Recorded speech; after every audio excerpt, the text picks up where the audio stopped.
ay talo.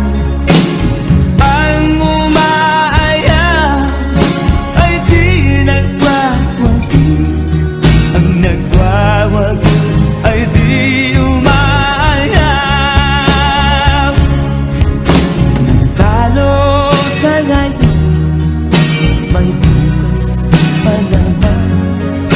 Huwag lamang susunod, ituloy lang ang laban.